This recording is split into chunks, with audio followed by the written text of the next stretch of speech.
Hello everybody and welcome back to the Ant-Pod. This is now episode 3 and today we are talking all testing and keeping products. Now before we start this podcast, I would like to say for all of those listening on YouTube, I know quite a few have been asking me to share a link for the podcast, and already now I can say there is a link in the description for Anchor, where on Anchor you can get a link for Spotify and other places where this podcast is out.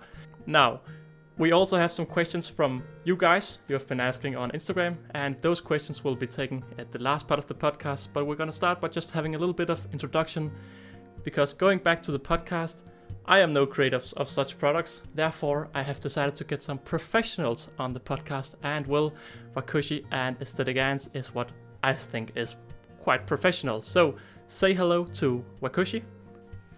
Hello everybody, Sid here from Wakooshi. How you doing?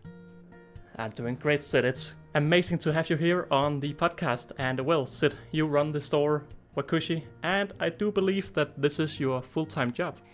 Yeah, it has been for, when's that coming up? From probably around January. It was full-time on the ants. Before that, the printer farm, and there was it was more of a team working in collaboration on a few different projects, and then I've decided to branch out, do this full time. So yeah, it's nice that that can be done and the time can be dedicated to the hobby. So you said January this year, or how long? Yeah, January. So around January this year, sort of the start of this year's ant season. This year being 2021. That's correct, yeah. So it was, judging by last year, was kind of just getting a scope of kind of how busy the hobby is, you know, how much there's a requirement for their sort of ant keeping hobby, with the loss of a few stores, and with the hobby growing and obviously gaining a few new stores. You've got some fantastic ant shops out there, so you know that's just bringing a wider scope and a wider range of ants to the hobby and to people who want to get into it, which is fantastic. And obviously those kind of, you know, a lot of the people getting ants, they're now looking for nests, and there's obviously great manufacturers of ants out there, but the nice thing is there's room for a lot more sort of nest makers and things. So that's then enabled me to kind of focus on this more and kind of keep working on nests, and it's been fantastic, and it's nice to be so involved in a sort of specialist area and hobby. Yeah, it's really amazing to have you here on the podcast, and I'm sure we'll go in a bit more on the specialist part, because you specialize in leafcutter nest and other nests like that, or at least you are trying. But together with Wakooshi, we also have Aesthetic Ants. Now, Aesthetic Ants is a YouTuber with over 2,000 subscribers, and he has a Etsy shop where he also says Ant Nest. Say hello to Aesthetic Ants. Hello everyone, and welcome to the Ant Oliver podcast. It's great to be finally part of a podcast like the Ant-Pod. It's an honor, and thank you, Oliver, for having me. Yeah, it's a pleasure having you. I must say I had to hear the Formicast podcast with you last year, I think. I just had to rehear that. Yeah, that was such a long time ago. Back then I only had 200 subscribers, I believe. So yeah, I came a long way since one of the last podcasts, yeah. Yeah, well, either way, it's amazing to have you on my podcast or the Ant-Pod. So how long have you been running your store for? I started the store in November last year.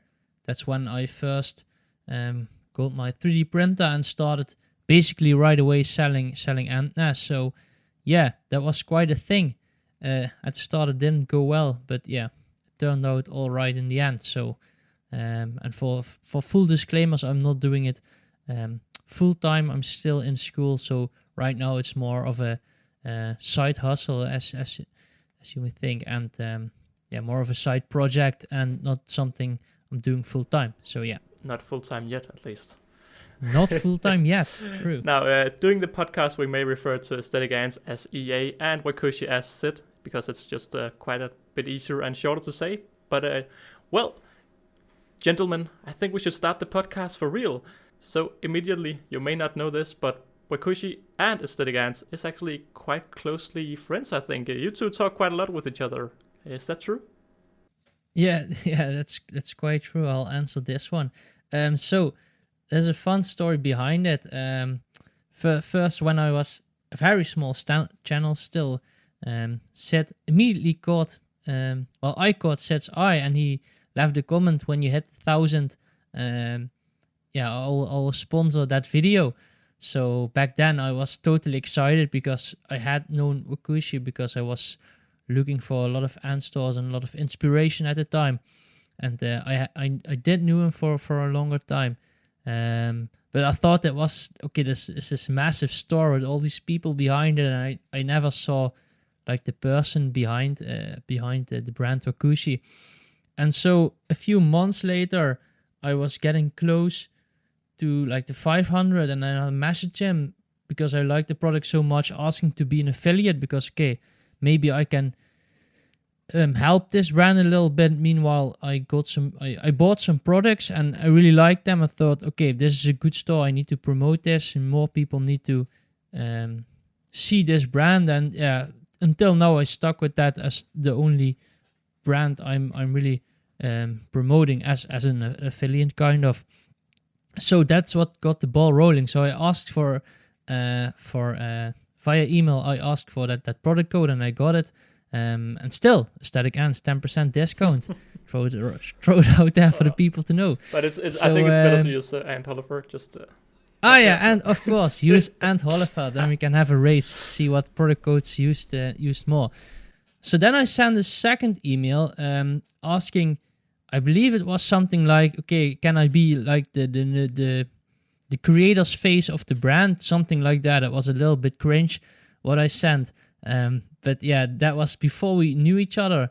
And I don't know how it started, but I think Sid joined the Discord or something. Or anyway, we got talking and basically it never stopped. And well, I think it's almost safe to say that I text more with Sid than with my girlfriend. So it's almost becoming a problem at this time. But no, it grew out to not only great partnership, I think, but also I can say great friendship. And I learned so much from Sid and from all his experience, and it really helped me, and it really prevented me from making a lot of mistakes. So yeah, I'm very grateful, and yeah, I can see him a little bit as a father figure now. And he's always teaching me what to do and what not to do. So yeah, very thankful, and great to call him a friend. So that's a little bit how it happened.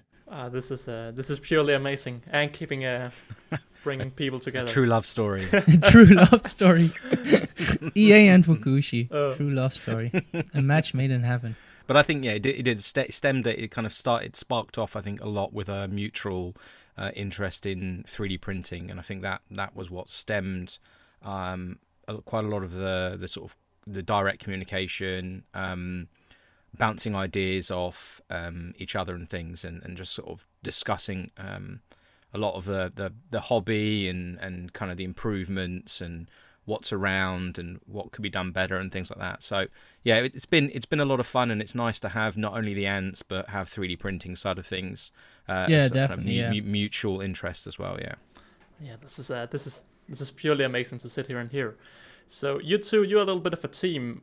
Yeah, are all ant keeping stores talking together, or is it just you two, or is it a bigger team? Or let me get some insight from a shop perspective. Are all stores talking together?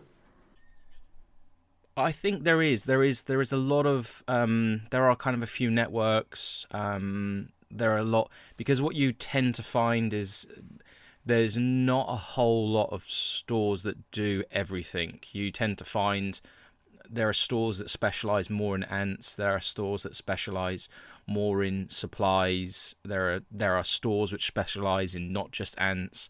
There are stores that specialize in nests. So it's quite difficult. The difficult thing with the hobby, I think, is it is small, but it's growing fast. But I don't think it's necessarily quite at the stage where it warrants a huge store that can really handle absolutely everything. I guess the one store to compare it to is something like the Ant Store Germany, They obviously kind of specialize in everything. They've been running a very long time, so obviously they've built up that base. So I don't think there's a whole lot of stores that are quite at that caliber. So you will find there will be those networks, because when one store can't provide something, it's nice to have almost a kind of a partner store that you can work closely with. So helping out, like EA would have a suggestion of where to buy ants from, be it Ant Lady or somewhere like Antix, and kind of vice versa. So there is those networks, because at the moment obviously they need to be, because you do need to work closely, especially when you've got a new keeper and they say, for example, like I really want this species of ants and I want a nest that goes with it, and I might have a nest that goes with it, but I don't have the ants available. So then they want a suggestion, or I could recommend, do you know what, you've got stores like Ant Lady, you've got stores like Antix that have massive range of ants, and they can go to those. Or there may be somewhere in EU at the moment who want a suggestion of where they can buy nests from, and that's where they can be diverted to someone like EA's Etsy store, because obviously they it's better for them to order from there than it can be from the UK at the moment. So yeah, there are a few networks. Yeah, definitely. I try also to because I have Antix in the UK then as a reseller of my nests. So basically I send them a bunch of my nests, and of course sending a big package is way cheaper than sending them individual nests to the UK because of all the Brexit and stuff. So I definitely try to keep partnerships. The main one is also with Utah Ant Shop in America to resell my nest, just to make, for me it doesn't really have a lot of benefits, but for the customer and the people live in that countries, it becomes much cheaper for them. So yeah, I try to get as many nests out there to the people that want it, and then these partnerships are a great way to make that happen. Yeah, it's amazing to hear that you're not like competing, but working together with creating this hobby and making it all that much better.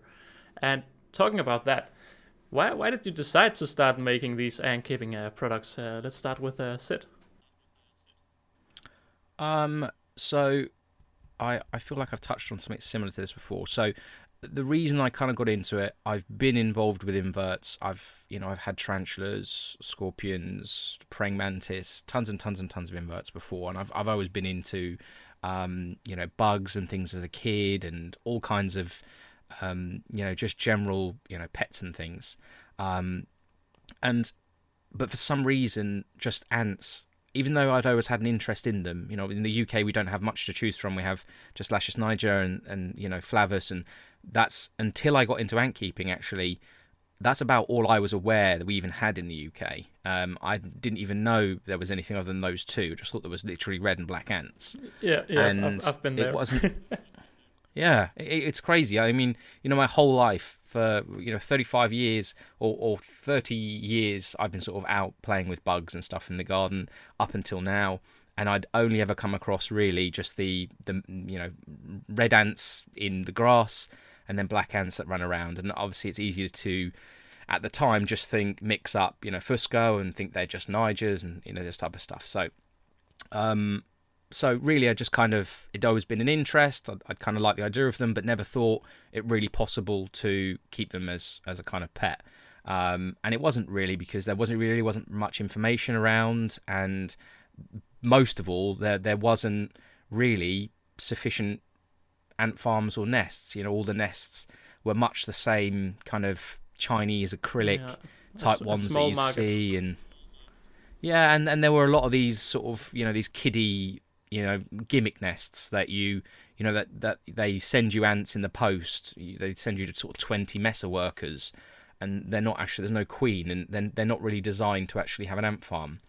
So it just I can't remember exactly when I stumbled into it. I think it was just generally when I was just browsing around on eBay and stumbled across a few DIY options of nests, and I thought, wait a minute, I'm kind of getting into this 3D printing, and that might be something I could look into. And then the more I looked into it, and I'd had stumbled across Ants Canada at this time, so I'd kind of had a bit more of an understanding that, oh, well, actually, wait, there actually is a way of kind of keeping these, but the question is, kind of what nests are available. And after browsing around a lot, I found a few options that were very expensive. Ants Canada stuff was very expensive to get to the UK after fees and things, and the UK had a few options, but I just kind of thought maybe there's something I can do to, I had a few ideas in my head, and I actually didn't even think of making it into, a product to sell. It was more of just a personal project.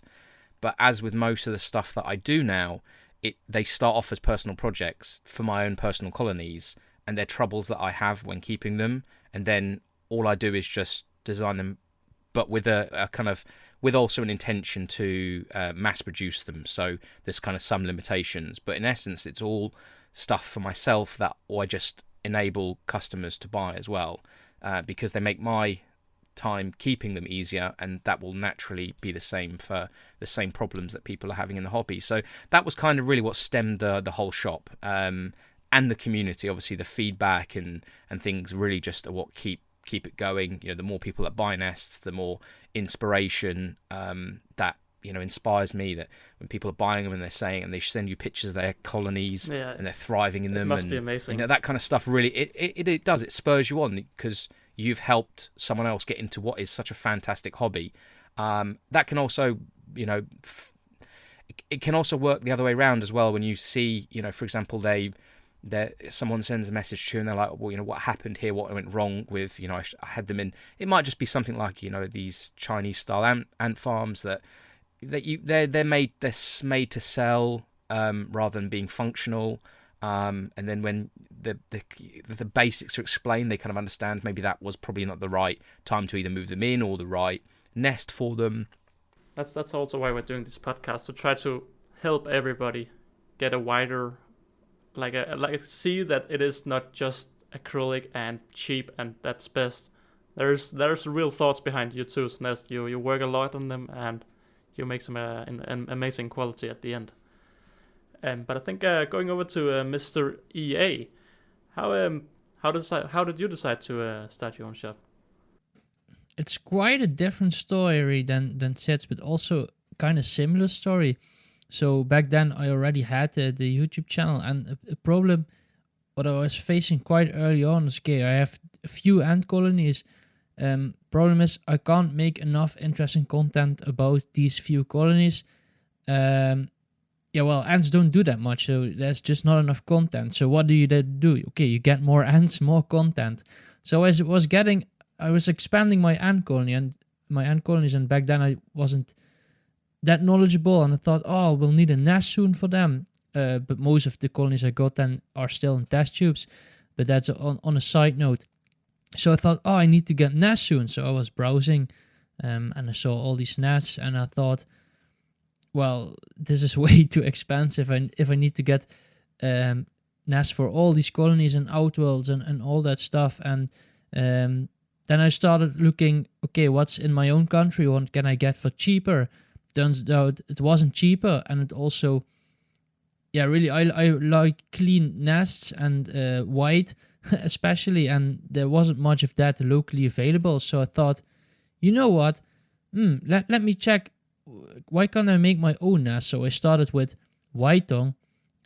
Completely failed. Turns out I'm very, very bad at making white tongue ant nests. So then I thought, okay, I have to find something else. And I am very good with my computer skills. So I got into 3D printing. I saw how easy it was to get into at a basic level. So I got into it with the thought, okay, I'm gonna make nests for myself. And then I found out how hard it is to make an actual good ant nest. And then how hard printing can be if you want to be a little more advanced. So I made the first ant nest, and actually I was pretty proud on what I made. And then a lot of OG fans said, hey, I want that as well. Can I buy that? I thought, oh, people actually want this. So I started selling a few. and then more people asked, and I start selling more, and then okay, now I need to look and getting this, and they asked for test tube stuff, and then they asked for tubing and all that stuff. So it was just expanded basically on the demand, and yeah, that's how it all started for me. So out of self-interest, also the fun story about the mini outworlds, for purely self-interest, thought, okay, I need to feed my colonies more easily. So yeah, that's why I made the mini outworlds, and yeah, it caught on, luckily. So yeah. It's so funny hearing this, because you just started off, and then the fans wanted it, and suddenly there was people that wasn't fans that also wanted it, and yeah, it's just amazing. Yeah, it's amazing what you can do if you have some proper equipment and make some proper quality. People suddenly. Yeah, I think it's very experienced with a very important. Same for Sid, is that you're passionate yourself, and you're keeping ants yourself, keeping a lot of ants yourself to test out your products, of course. And if you're not passionate about something, it usually doesn't work that well. That explains also a lot about me and you in terms of YouTube. But yeah, that's a question for later. But yeah, just if you're not passionate, it doesn't work. And if you're passionate, then same with Wakooshi, then you can see that it actually pays off. And yeah. Yeah, now I wrote in my script that we had the basics down, and now for some more fun questions. But to be honest, we're already all in on the fun questions, at least the more detailed questions. So I'm gonna jump a little bit around the question and ask, what was your first nest/prototype, and how did it work, and how many did you make before you sold the first one? And let's start with EA this time. All right. So yeah, the first one I made a video on that. It was quite funny. It had actually, basically I didn't know really how hydration works, so I just poked some holes in the wall and called it a day. Then I thought, okay, what if I make like a plaster block, and you can hydrate that plaster block? So that was actually the hardest thing to do. So printing the first design went pretty easy, because it wasn't too special. Didn't also have a connector or anything. The connection was just also a hole in the wall, so it was pretty basic. And then I tried making a mold for plaster, but for people that tried it, that absolutely doesn't work, because plaster will attach to the print itself, and yeah, that doesn't work. So I tried so many molds. That was actually what I like 6 or 7 designs, and then one design with screws that you had to unscrew, and then the mold would come off. But then I mismeasured, and then the mold wouldn't fit, and yeah, there were a lot of problems. And then I completely redesigned everything. Much later, was I think maybe a month later, when I learned some mod printing techniques, because I was making designs because I had so much fun doing it. And then I think it took me like 4 or 5 tries to get the first one ready to sell. So yeah. Yeah, it's so fun hearing how you test. And to be honest, I would personally love to see more videos online, because this whole thinking process, I remember last year you did your whole mountain thing, doing a hibernation, and it's just amazing to follow how you find problems, you try to find solutions, and then you find new problems, and it just goes on and on and on. But Wakooshi, or Sid, I should say, what's your story about your first nest and your first customer? Oh wow, the first nest I made was absolutely shocking. I actually still keep it. I've got it around somewhere. Now, EA was lucky, because when he got into 3D printing, the 3D printers were quite much further along than when the first printers I got. And I must say, mine were very, very early printers at that time, and they were, quite frankly, terrible. You probably imagine the worst 3D printed nest you've ever seen, then make it worse than that, and that's probably what the very first prototypes were like. If you like, still have a it's- picture of that, I would love for you I'll- to share I it. think I saw it one time. Is it the I black think nest? I yeah, think it's black. It's yeah, black. then yeah, I it's saw it. Yeah, appalling. Like he isn't the lying. screws, That's really terrible. it's so it warped so badly because at the time the printer bed, they weren't textured. They were just a piece of glass that gets hot and nothing stuck to it. And I didn't know anything about, it was all a huge learning curve. And 3D printing, the basics are quite easy, but there's such a scope of improvement that can be made with it, with just settings and experience and hardware and machinery. And that was, so the first prototypes were just terrible. They weren't functional. They looked like the rough shape, but they were suitable for nothing more than the bin. And it probably took about 6 months of really playing around with 3D printers before I got to the stage where I felt comfortable enough with them to actually make something that might actually work. And then it was kind of an ongoing stage of maybe 6 months or so working on I mean, the one thing I didn't want to do was kind of start small and expand, because it's kind of a hard way to for example, there's a lot of stores out there that will just try and maybe make and sort of retail one nest. Obviously, like a bit like EA's done, but obviously he's had that fantastic boost of having the YouTube channel and that kind of awareness. But there's a lot of there's tons and tons of people who are now making and 3D printing nests. It's quite difficult for them to become noticed because it is a very it's a very flooded market in a way, that sort of side of things now. So one of the ways that I kind of tried to get around that, even though it wasn't so flooded then, was I kind of spent 6 months working on a whole range of modules and options, all the generation stuff, which some people may remember. They're very similar to the stuff the sort of modular stuff that's available now, but it was improved quite significantly for generation 2. But that was kind of where things eventually got up to, and that was the first time they were actually sold, was when I got to generation 1. But it'd gone through a whole range of failures and just testing and just endless amounts of nests being binned to get to that point. So that was kind of how I got there. Amazing story. But you are still running your shops, and you're constantly working on new products and new outworlds and whatnot. What's your favorite upcoming nest, EA? Ooh, yeah. So well, upcoming nest I think are the new mesh nests. So actually, a new mesh nest. New mesh nest. Yeah. Well, currently only the small mesh nest is available. Because I knew, all right, I can put that out there. That should be all fine because it's very small and contained. But for larger and the medium nest, it was a little more difficult to see how ants would do inside the nest. So I made a few prototypes, sent them out to several people to test it out for me, because I don't have the colony sizes for the large nests. And yeah, the reviews have been very, very great, very promising. And Oliver is a lucky tester and was be able to test out the medium mesh nest. Yeah, well, I think you can agree that it is a big improvement from the last nest, and that's definitely a very unique style of nest. So I'm very proud on that, because the way I make them, I haven't seen them before yet, so it's very original, and being original is already very hard. So if I then succeed, I'm very happy. And very upcoming are my new outworlds. So yeah, that's even more exciting, because people ask me that for all year now.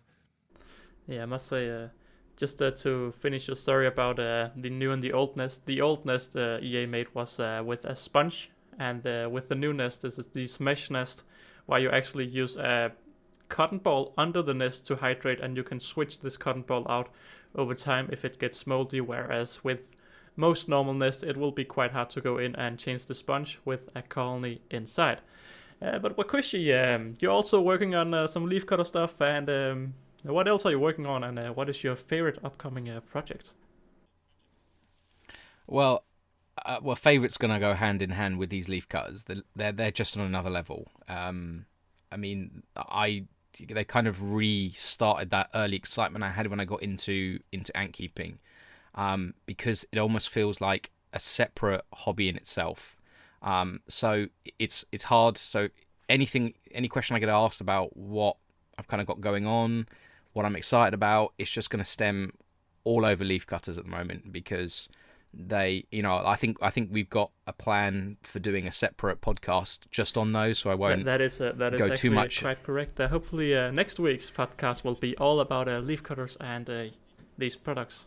So yeah, but yeah. Yeah, so I won't boggle too much about that right now. But yeah, they're definitely the favorite and the biggest thing I've got ongoing at the moment. There's quite a lot of items that are due for launch, that have been awaiting launch, are going through testing. One other one that's particularly a favorite, which I'm starting to move a lot of colonies into, are the kind of Fedoli all-in-one type setups. Some so MS those nest or yeah, it's kind of it's a play on tubs and tubes, where you've got test tubes running inside an outworld, so it makes things like keeping very, very tiny species, like Solenopsis fugax. There's some of those really tiny species that even something like a microspecies nest might not be suitable for. The type of species which you might only be able to keep in tubs and tubes, just because they can only really go in a test tube that needs to be situated in an outworld. And it's difficult to explain because it's one of those, and I'm also playing around with some experimental no light shield nesting, just to kind of enable a few more possibilities with regards to sort of nests. But a lot of the new stuff is trying to bring down overall price of ant keeping. Like I said, all in one. It's probably not necessarily all in one, but it kind of is. More like tubs and tubes. That will kind of enable people not to need an outworld and a separate nest, because it goes hand in hand, so that when they expand from that. Yeah, and that's also just because right now, I mean, a cheap nest is like 9-10 pounds, and then a cheap outworld is like 15 or something like that pounds as well. So it really quickly get expensive for that you have to both buy a nest and an outworld together with that. So yeah, I get what you're working on. Yeah, so it's that's something that's coming soon. It's going through heavy testing, because I think that it can make things it'll make things a lot easier for a lot of people. I get a lot of people asking for the MS nests are becoming incredibly popular. And it just seems to be the more popular it comes, the more people are pushing the limits of it and trying to put ever so small species in there. But not only that, there's a lot of people who want to farm brood and things. So there's people who maybe they keep parasitic queens or slaver queens, and they want to maybe they have a colony of Fusca and they want a way to be able to take some brood now and again just to top up. Obviously, if you've got a nest which has detachable test tubes inside an outworld, it can make that process kind of easy. So it's kind of one of these things to look out for. I think it's going to be very popular, and I think a lot of people, it will kind of make things a lot easier for a lot of people. But that's a sort of a kind of a main popular, and there's also a big range of nests coming which are test tube based. I'm becoming very fond of, from off the back of the Venus, becoming a big fan of test tube variant nests, just because of how well they work and how easy they are. And I must pop in and clarify some things. Your MS nest, for all those listening that are not that don't know Wakooshi too much, that is for macro species, so really small species are able to live in these MS nests. And this Venus nest is basically 3 test tubes hooked up with a little mini outworld. So that's just to clarify for all of those listening. That is indeed correct. Yeah. But yeah, the next question is, I mean, we are a little bit on the topic. It is maybe mostly for Wakooshi, as you have quite a lot of products in your bag. What is your favorite existing product? And adding on that, what's your most over-engineered product you have on your store? Oh, okay. So my favorite probably has to be, I I'm gonna go with the Venus just because it was a really fun project to work on. There was a lot of hype about it when it first came out. There was a lot of changes being done from feedback. So generally, the whole process of making it was really fun. And also, it's very popular, and I see a lot of people using them in social media, and that's always nice as well. And they work very well for founding, and obviously, it's probably one of the best nests for beginners to use. In a founding stage, obviously, when you've got things like EA's Mini Outworld, which is, I'm sure, his top-selling nest, and you've got the Venus, they are the ones that are just so easy for beginners to get involved because there's no risk of them moving ants in that where they're moving, into a too big nest and such. It's an all-in-one top-shin tube setup, so. Okay. Yeah, it just makes things simple. It's very difficult to go wrong with them because they cover a lot of things. You've got hydration taken care of. You've got heat cable placement there, so you can't. A lot of the sort of things that can go wrong are kind of solved for you with regards to heat cable location and the hydration. So you just worry about occasional feeding, and everything's done for you really. So that's why they're quite nice. Are they then your most over-engineered, or is it something totally different? No, they were quite over-engineered because they actually started off being almost like a 4-port version. They started off as a sort of an alternative to the Ants Canada portal, because in the UK, I like the idea of those where you could just connect the test tubes. And you've just got a way of feeding things inside there. And that's how they started off. And then it just started progressing to then closing the sides off so that light wouldn't get in the sides. And then thought, well, now there's nothing on the top, so okay, let's add a red shield. So it did get quite over-engineered, I'm not going to lie. But it's hard when you find these solutions that make things a bit easier, and then you have the rack system for it, and it's hard to not get carried away. I think the most over-engineered might possibly be at the moment, until the leafcutter stuff comes out, probably the Weaver Outworlds, because there's a lot of accessories, a lot of parts, a lot of flexibility on setup.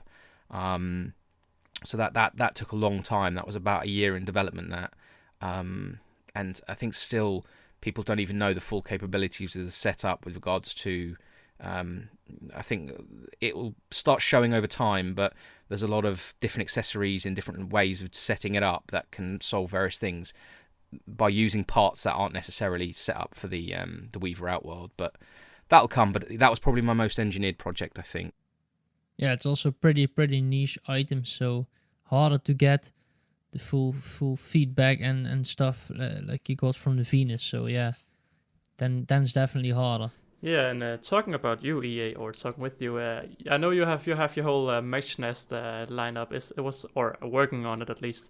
Was that over-engineered, or how long did it take for you to make the mesh nest? Well, yeah, over-engineered might be a big term, because in all, it's a very simple nest still. It doesn't have much to it. You basically connect the tube and that's it, and you let the ants inside. So over-engineered, I would say not. I would like to make something just very complicated and over-engineered. I did that with the EA1 nests, so I think that would be a little bit too over-engineered. But yeah, I try to keep it as simple as possible, because definitely for me, the biggest customers or the biggest group is just kids. So minors under the age of 18. So yeah, you need to make it as dummy-proof as possible, and the new nests are 100% flood-proof, and for microspecies they are 100% escape-proof. So yeah, I think maybe that is a little bit over-engineered, but still the core idea of the nest is very simple. Of course, it uses very advanced printing techniques to make it actually work, and it's definitely not easy to do.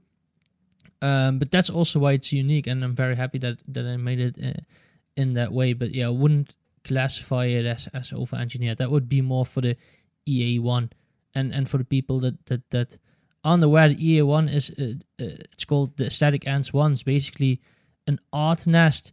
So it's not per se for it's most functional or the best for your ants, but it's just I made it to look cool. So yeah, and that was pretty over engineered. That took quite a while to get right. So yeah. But the end result does look really cool. Yeah, I'm still very, very proud of that nest. So how it turned out, yeah. Okay, so both of you we have talked a lot about how you have to test and how you have to keep trying, and failure is not really an option, or I mean it is, but you both seem really motivated to just keep engineering things. What motivates you in general, Sid? Probably all the ants that I keep because I don't really have much choice a lot of the time.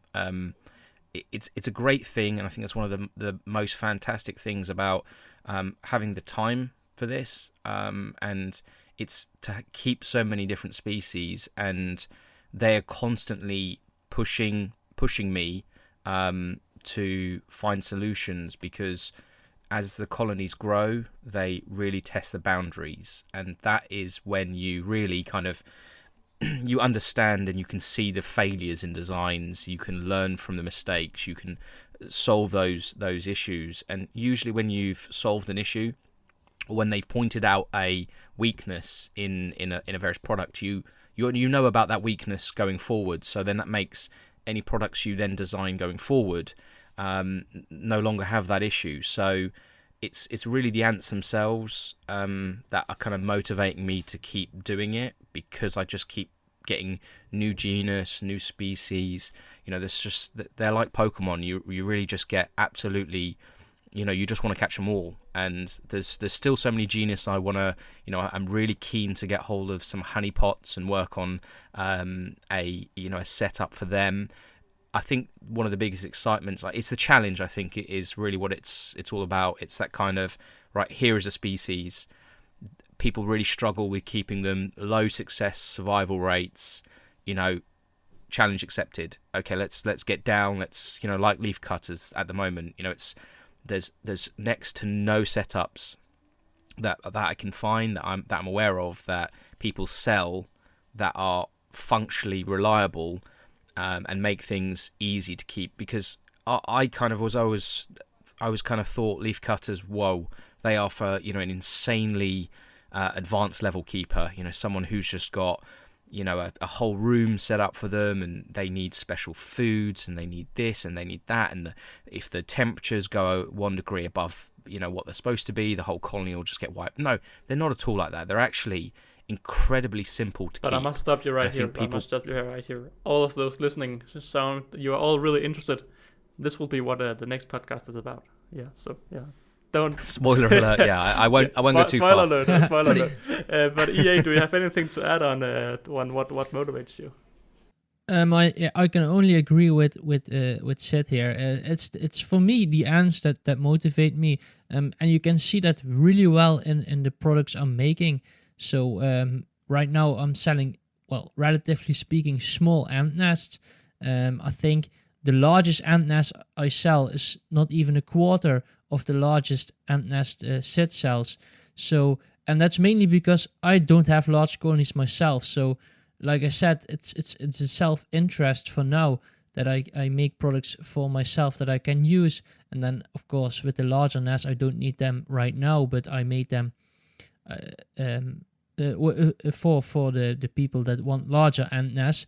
But yeah, I haven't made like a huge ant nest basically because I don't need them. And if you need a nest yourself, then for my growing Nicobrances, for example, then you really start to push because you need it, and maybe space will become a problem. Then I will look at how to stack maybe the nest, or how to make it more space efficient. Do I need to make towers of nests? So yeah, really the ants are the main motivators to make the products. And yeah, I think my store really reflects that well. Yeah, it's really fun to hear that, because as a consumer or just a buyer, I didn't really think that was what motivates you. I just thought, well, just having fun with it. But it makes sense. Both of your answers. It really makes sense that the ants try to push you to, make a new and better products.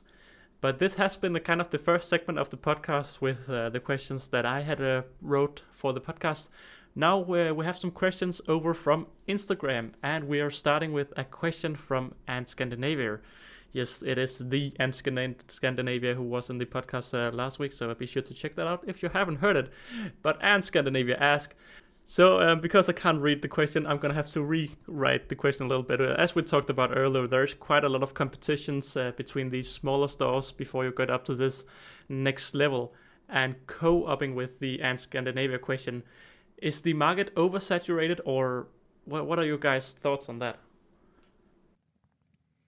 Well, I think that in some parts the market is getting saturated, but yeah, there's definitely so many that people that asked this question probably all only picture like UK stores, or then for me, and then maybe like AliExpress or Ant House, for example, an Ant store.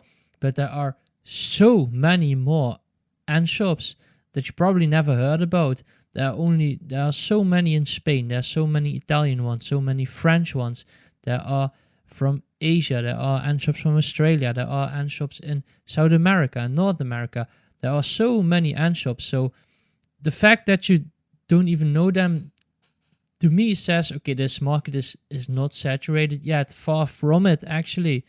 And I hope that every maker and every Ant store does something original and pushes their own like mark on their nest, like I try to do, like make it a little bit about aesthetic ants and about me, because all the ant nests, definitely the 3D printed ones, at the core they are the same. They're just what they made with a 3D printer, and most of the hydration works relatively the same, and they're all the same. So you are choosing the nests based on who made them, on the service the shop provides, and how unique the nest is. So definitely isn't saturated as long as everyone keeps doing their own thing. So yeah. Yeah, it's a really good point. Do you have anything to add, Sid, or are you happy with EA's answer? Well, I mean, it's a massively growing hobby. There is a lot of new stores popping up. That isn't a bad thing because the hobby is growing. The nice thing is, from seeing it from my point of view, I can see just how fast the hobby is growing, and that's great. There is a lot of new stores. The one thing that I can say to a lot of the new stores is to really try and work on something new. I mean, I know it's very tempting to make nests like that ones that already exist, but it will be difficult for them to be noticed going forward. There's still so much more improvement needed. I'm sure that in 4 years' time, we'll look back at the nests that are around today and just be like, what were we all thinking? Like those nests are just terrible in comparison to what and how advanced they will become. And it's very important that people and stores need to keep pushing this hobby, and kind of feedback and improvements in manufacture and testing new designs and experimenting. And I think it's one of the things that me and EA love so much. It's the constantly keep trying new ideas and testing things. 90% of the time they're absolute fails. It just doesn't work out. Probably for every product I launch, 10 of them will go in the bin. They'll just be different designs that just get shelved because they either just get superseded or so it's really important that stores do keep trying new things, and rather than just kind of cloning the same stuff, because it's not going to really help promote that hobby. No, it will definitely be funny to look back on this interview and see how much things have changed, because I actually didn't really think about this, but yeah, it must be crazy seeing the nest from 5 years ago or 4 years ago compared to today, and it'll be funny to compare them in the future. Yeah, but I think that's only a good thing. Yeah. Imagine we're looking back and think, 5 years ago, that was the best thing I can make now, than if there was no progression at all. So, yeah, it's good that we dislike the first stuff we made, because that shows only how much we have progressed. Definitely how much Sid progressed. I just starting out basically. But yeah, I think myself, what I make now versus the first one, I progressed massively, and also of course thanks to people like Sid who guided me a little bit and gave me those starter tips to skip a few steps. That a lot of people face. So yeah. Basically a cheater, yeah, but you have to learn from the people that have more experience. That's just best way to do it, and then learn and try to do it better. That's the student always has to try to become the master. That's how it is.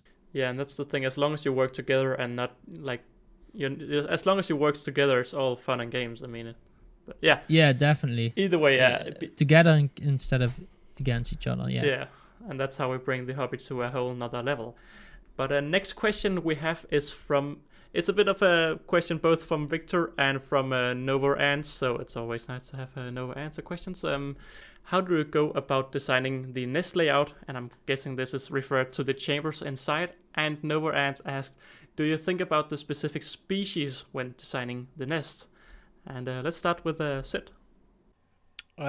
So before, I didn't think about specific species because I didn't really have much experience with them. So when I'm referring to sort of the very first nests that I launched, which were probably maybe 2 years ago now, they were just a very generic nest. Now, very limited ant keeping experience.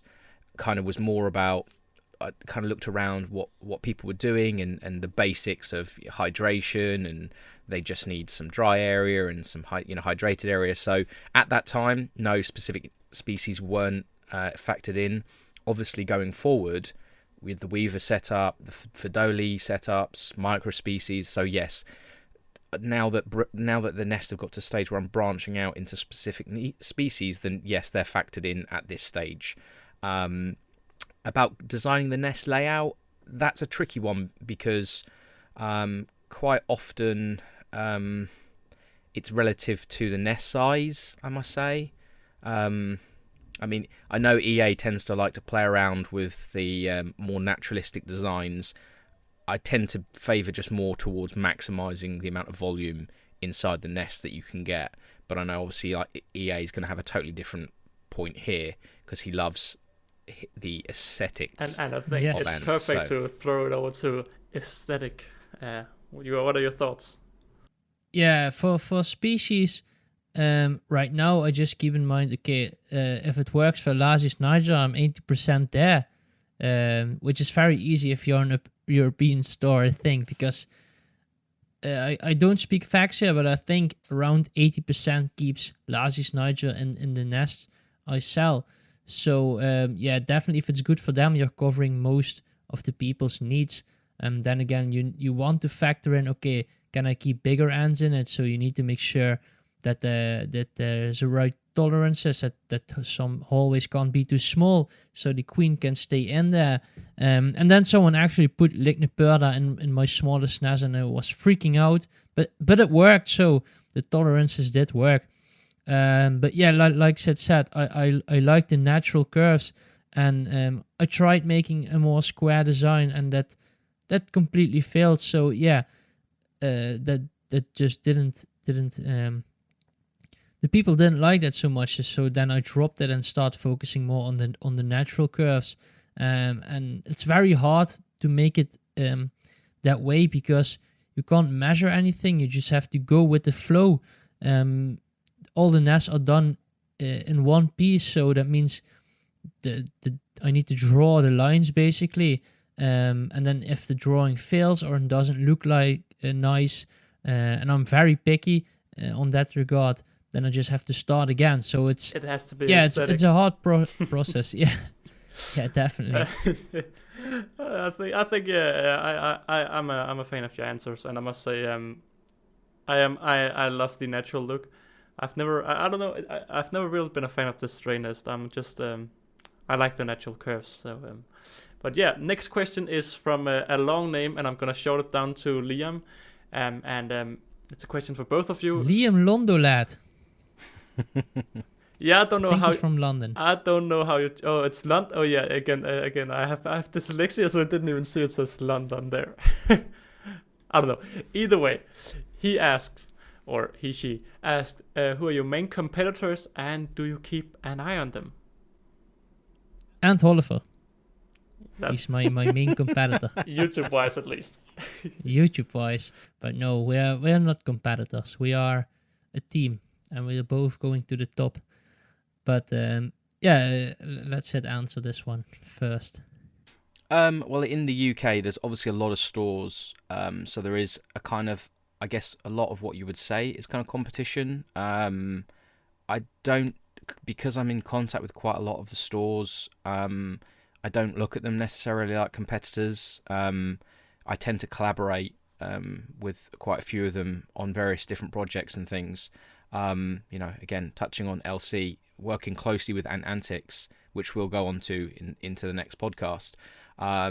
Also working with Ant Lady, so it's kind of, I wouldn't see them as competitors, but they are the sort of the main stores that are out there. You've got Ants Davey, you've got Ant Boy UK, you've got High Tech Ants, you've got Ant Labs. There are a lot of different stores out there. So yeah, it's difficult to refer to them maybe as competitors. But you do keep more of. But you do keep an eye on what they're. Oh, of course, yeah. You naturally, when you're doing this all the time, you're always looking at what other stores are kind of working on. Because not only that, if I see that for example, a store is specializing in something and they are covering that part of the hobby really well, then there's absolutely no need for me to be working on that type of project. Like, it was a real shame when AntKit kind of disappeared. I think they are potentially sort of coming back onto the scene. I'm not fully sure, but they made such incredible acrylic nests. It was just, in my eyes, if you can't do something better than someone else, you shouldn't get involved. They just, they really, really, really kind of started the hobby off. What I think for a lot of people, those were, tremendous nests. They've done a lot of work with them. I've worked with acrylic nests. They're obviously something that I've kind of had various projects going on. They are incredibly difficult nests to manufacture on a large scale. So hats off to them. They did an incredible job. But that's, that's kind of, I like to kind of keep a lookout from the point of view of seeing where the weak areas are in the hobby and then tackle those, like for example, leaf cutters, because there's just no, they're such a great species and I want more people to keep them who are interested in them, but they can't because there's no setups out there for them. And that is an incredibly, as you're aware, an incredibly important factor in keeping them. Yeah, they do have quite a fragile system without being that fragile, but yeah, more on that next part. So yeah, spoilers once again, or not spoilers, but yeah. Question for you, Oliver. Do you think there's a species that doesn't have its own dedicated setup that it needs, like leaf cutters or weaver ants, which need a dedicated setup?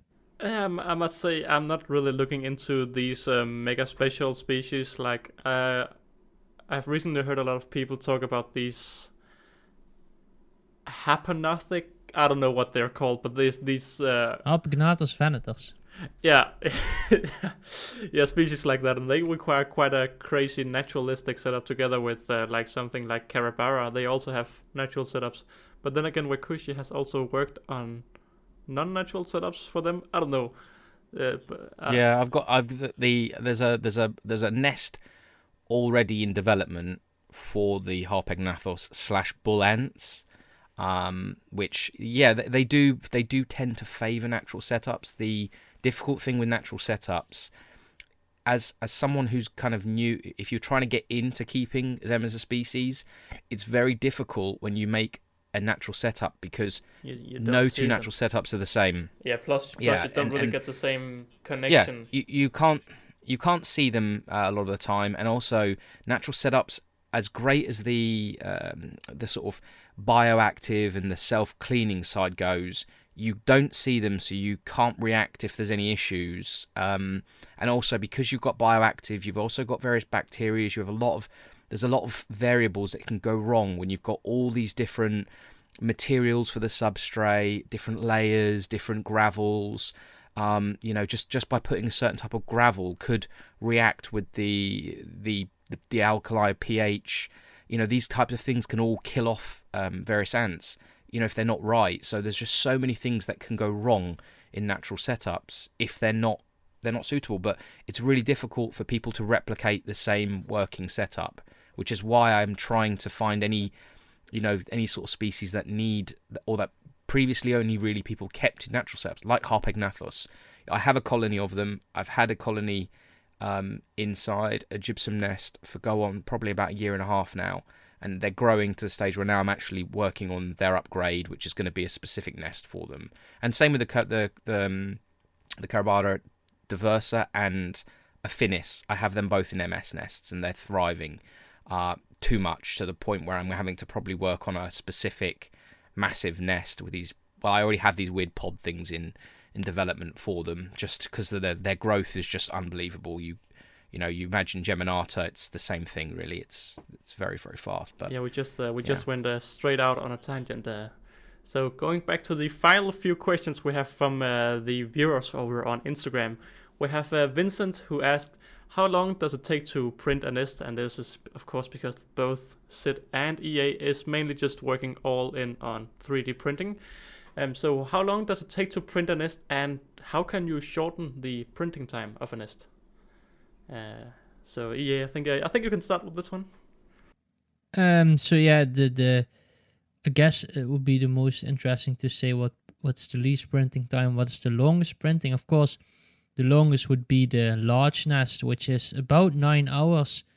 So that's a nice overnight print. And then the shortest would be the small nest or the mini outworld, and that's around 2 hours, 2.5 hours. So yeah, printing definitely isn't fast. And yeah, you can buy a faster printer and then print faster. So yeah.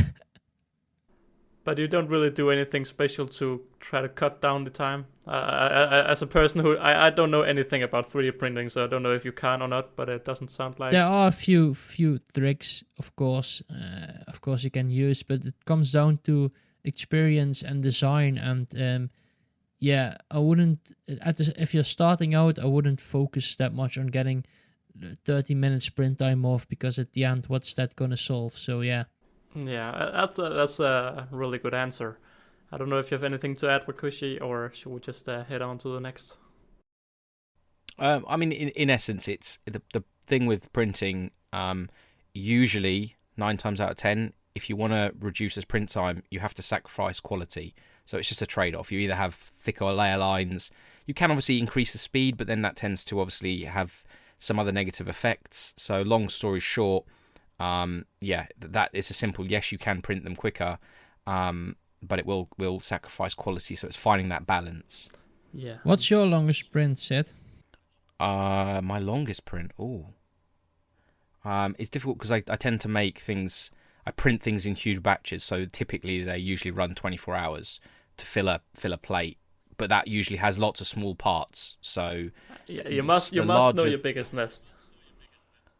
The biggest. Oh, so for example, like the biggest nest is the S6. The big laptop style type things, and each one of those modules takes around about 7.5 hours.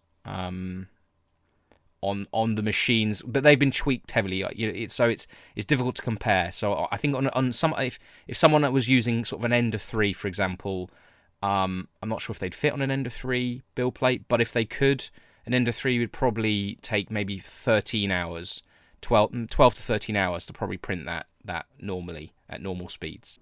Yeah. Okay. So and a question not really about experimenting and making this, but what is the best filament for a nest? Also a question from Vincent, and I'll just say sand. I don't know if you have anything to add. If you were to add any filaments to your nest, of course.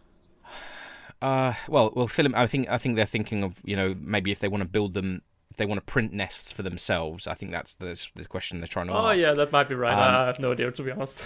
That's not what I saw. But so. The filament wise, that's difficult because it depends where I don't know where they're talking. If they're in the UK or if they're in the EU, because obviously the filaments that EA will use. What is the filament? Just so filament is the material. So they 3D printers, they use these spools, these kind of big long rolls of what's just like thin wire type plastic, and what happens is that's melted and then it's put down layer by layer to build a nest up in layers. But the filament is what they call the material that 3D nests are printed out of. But they can be made from different materials. So you've got PLA and you have nylon and various different ones. And there's some now hybrid ones that are part wood and things. So there's some cool materials and there's some flexible ones and things. So filament is just the term. So what do you use, Sid, and what do you use after that, EA?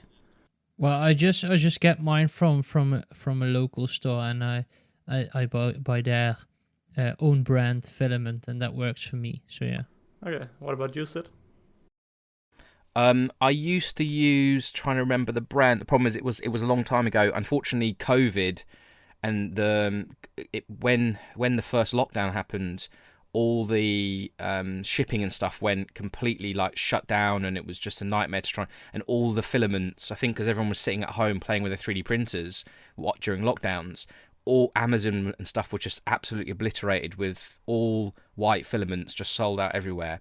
So that kind of encouraged me to start, ordering or start looking at finding suppliers. Now I actually buy direct from a filament production company. So it's not a particular brand. It's because I now print using 5 kilo rolls. So whereas they used to be, or what most machines use is 1 kilo spools, now I use these big 5s because it became very difficult to keep changing the spools all the time. Yeah, so gotta now get that they're much bigger production in there. It became when, as EA will also, changing filaments becomes a real pain, because typically if you're printing around the clock, you'll probably need to change that spool every probably 2 or 3 days. And when you have a lot of printers, for example, if you're running this over 20 or 30 printers, you are now changing about 10 rolls a day. And when a roll runs out, the machine stops and it's no longer printing. So these are just, you can imagine if you're doing that 10 times a day. How long does it take? It becomes very tiresome. To make a new... What, to change the filaments? Yeah, is it 10 minutes or an hour or? No, it's probably a couple of minutes to change a filament over. But the problem you can have is sometimes when it stops, it can get stuck filaments. Sometimes changing filaments, the process for the machine, if it happens mid-print, can sometimes cause you to lose a print and things like that. So it becomes a bit more of an inconvenience, and the less you can do it, the better. And naturally, if you increase the spool size 5 times, you're doing that process. So instead of changing it 10 times a day, you're doing it 2 times a day, and that's a lot better. You want to go for that maximum efficiency, definitely. If you're doing a lot by yourself, like Sid is, you want to try to make everything so as efficient possible, and then every minute lost is a minute you could spend on something else. So yeah, it's important for the viewers that kind of lost it like me. It's important to keep it as efficient and time efficient as possible. That's very important. Yeah. And also it's the color. Every filaments brand do different colors and things, and it was a big inconvenience changing the brand because I couldn't get the supply anymore. So that's why I had to move to direct, because I needed to ensure that I would never run out, because that gave me a real problem when I ran. Luckily, I just placed a big order, but I was starting to really panic, because if a 3D printing store runs out of filament, it's kind of game over, and that will shut your whole business down. So that gave me a bit of a fright, much like the acrylic shortage did during that time as well. So just the same, now I just get them direct. I just kind of skip out any middle sellers and just go direct to get things now. Yeah, and I guess that's a step towards a more professional store. But going on with our last question, it's actually a question from my fiance, and I think she's a little bit pointing this towards me, because currently I am. The question says, "How are you managing your life while working so much?" And I know that both EA, you make YouTube videos, and well, Sid, you are always ready to answer whenever I have some questions. So how do you manage your life with all of this work? The key is not to have one. That makes things easy for me. Exactly. Okay. It is hard. I mean, because the great thing, the hobby is fantastic. The customers are fantastic. The social media is fantastic. You know, people have always got great feedback. You know, chatting with people like EA, you know, the different stores. It's hard to not get so involved with the hobby, and naturally that can also have a detriment on sort of social life and personal life. But when you've got so many people who not necessarily dependent but are constantly asking about, you know, when's this setup going to be ready? I've got a colony that wants to go in this.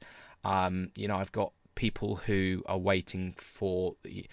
Unfortunately, it's great because I like putting the feelers out there, like for the leaf cutter setups, but then that's now fired back with loads of people now kind of waiting for them, wanting to know about them. There's different versions of them, so it's kind of putting more pressure to get them done. So it is hard to go, oh, do you know what, I'm going to take a day off and then just do something for myself when you think, oh, actually, do you know, if I had a day just doing designing and testing and this, then I'd get so much more done. So yeah, it's hard. It's really, really hard. I mean, I'm sure EA, you know, I don't know how EA does it. He also has the YouTube. The guy must have been a machine, yeah, you know, with his shop and now doing ants and everything and school and yeah. Yeah, sometimes it's a little bit too much for me, and that sadly results in a lot of headaches, which I'm very prone to. I've had that as well. Right now it's just a very busy week, and then luckily I still have vacation. But if I had the same week and school, I had to cut one of the two out. So just because, yeah, it just takes a lot of hours, and you need to make those hours. There are no shortcuts. So I think next year I do want to finish my education, of course, and I also do want to keep uploading videos, and I do want to keep making ant nests. So I think there will be a lot of very short nights for me upcoming year, but it will be all worth it because I still enjoy every minute of it, and as long as I enjoy it, I'll just keep going. So yeah, but sometimes I asked, I did so much today, how did I all do it? Yeah, it's but that's a good thing. At least I'm not wasting my time. So yeah, that's very, very nice. Yeah, and that's also just the thing. You just spend so much time as a creator, at least, and as a YouTuber, you spend so much time. And I think this is also around the time we end the podcast because, well, I think we shall have a dedicated podcast in the future about just how long we have got a kind of a picture of how long you two use on designing and making nests. And next week we will have Wakooshi and Ant's Antic together to chat about leaf cutters. And I do think that, Ooh. Yeah, it'll be upcoming. I'm going to watch. Yeah. What about you guys? I'm gonna. Yeah, I'm also. Yeah. But yeah, I do also think we should make a podcast about just how long it takes to be just every week. Uploader. Yeah, about YouTube and stuff. Yeah, it would be very interesting to. Because yeah, I see it sometimes in your comments. They ask you to do certain stuff, and then I think you have no idea the time that it adds. Like if you want to script your videos, that's how much a whole time night. extra. Yeah, how much extra it takes and how much longer it takes, and yeah, and it's nice if we can enlighten the people a little bit about that sometime. Yeah, I just to shorten it out, I generally use around 1 to 2 hours every day when I get home from work. I go to work in the morning and come home afternoon, and then I use 2 hours to edit, just to get a video out, just to get people being angry that my video wasn't scripted. So yeah, I gotta be happy about that.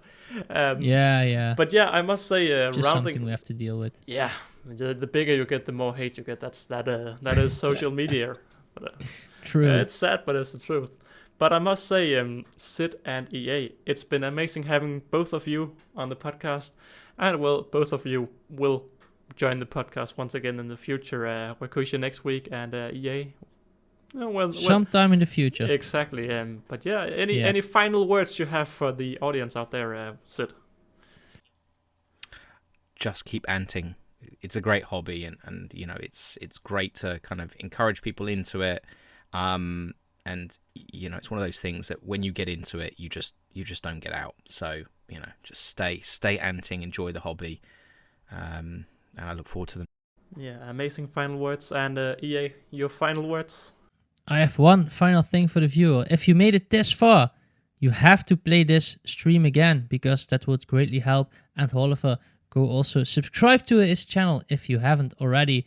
Let's support each other, and refreshing or watching this again greatly helps with promoting the stream. So definitely go watch it a few more times, or go watch the other ones. Doesn't matter that they're old, they're still fun to listen to.